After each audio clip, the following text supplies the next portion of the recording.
Hello guys, good morning. This is Lexi Kapapas, no. Isa akong first timer abroad. So ngayon nandito na ako sa Taiwan. Dumating ako kahapon mga bandang 5:50 PM. Bali ang biyahe pala guys sa eroplano mga more than 1 hour lang mula Pilipinas hanggang dito sa Taiwan. So pagdating namin sa Taiwan guys, may sumalubong sa amin doon mga Taiwanese din, naka-placard-placard ng OFW, ganun. Tapos inipon kami lahat ng mga OFW. Pagka ipon na namin lahat, tinawag mga pangalan na pwede pang umalis. Tapos pagdating doon, may sumundo na naman sa amin mga Taiwanese, siguro sa mga government sila nagtrabaho. At saka hinatid kami dito sa hotel. Ngayon nandito ako sa hotel guys. Tingnan nyo naman guys. Hotel na kung saan ako nag-stay. Magaling sila guys, approach. Mga Taiwanese, mga mababait, tapos yung mga basura na nakasegregate. Pagkarating namin dito, binigyan kami ng giveaways. Ito yung binigay sa amin yung kung ano to. Parang tissue na parang tela or towel ba na yan. Parang eco bag. Ito is toothpaste saka toothbrush. Ito naman guys, may naka sulat na Mandarin, siguro ito yung mga language na pwede mong pag-aralan dito sa Taiwan. Ito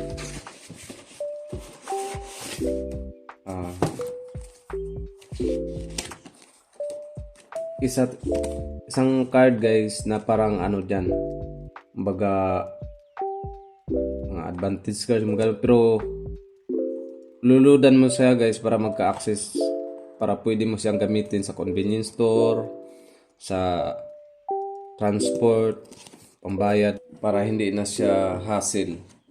Then next guys, ito may nakasulat naman notebook, kaya sure ako notebook to. Yan guys, siguro ito guys magagamit namin to sa lecture kasi magli-lecture kami guys eh. Meron namang nakasulat din sa amin na schedule. Tulad nito. Yan. 7 AM umagahan, 8:50 ba?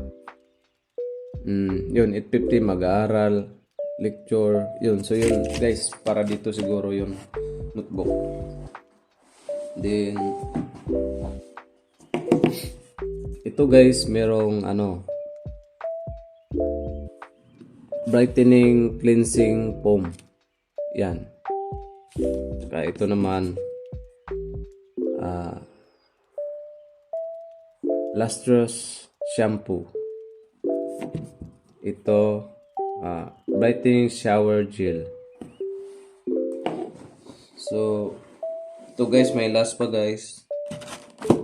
Wala na, ito na yung last niyang laman guys. Siguro anto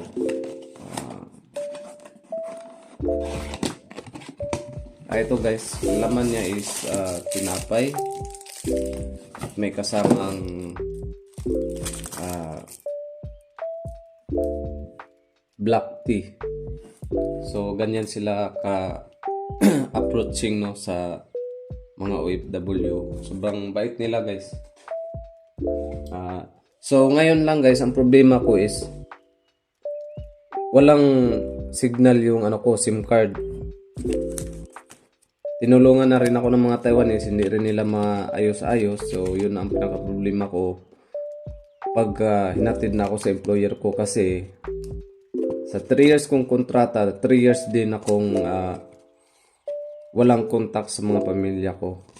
Pero yung mga kasama ko naman, nagkaroon kaagad sila ng internet. Ito naman guys, binigay pa sa akin mula doon sa Pilipinas, pero hindi naman ako nagkaroon ng doubt na siguro magka-problema. Siguro tutulungan naman nila ako, dahil yun nga sabi ko sa kanila kung ano ang problema ko dito. At yun naman ang nila guys, problema kung merong any concern, sabihin ko lang daw sa kanila.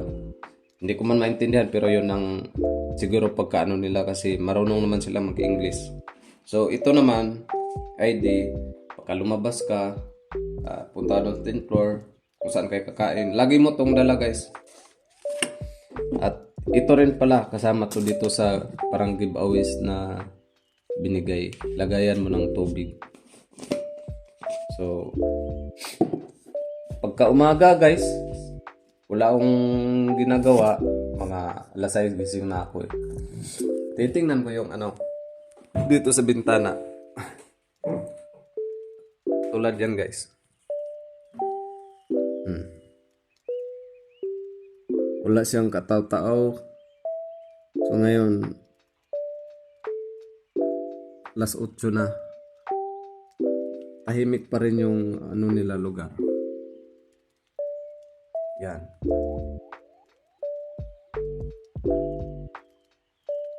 Oh. Dito sa hotel, ako lang mag-isa. Dahil dumating kahapon, ako lang din isang lalaki. Yung mga babae, siguro 4 sila. Nandun sila sa kabilang room. Saka mas may nauna rin sa amin guys, puro rin mga babae. Yung kasabayan namin na lalaki kahapon, mga tinatawag siguro guys, yun, mga factory. So ako naman kasi caretaker. So yun lang guys, hanggang dito lang yung vlog ko. Maraming salamat, sana may natutunan kayo sa vlog ko. Salamat guys.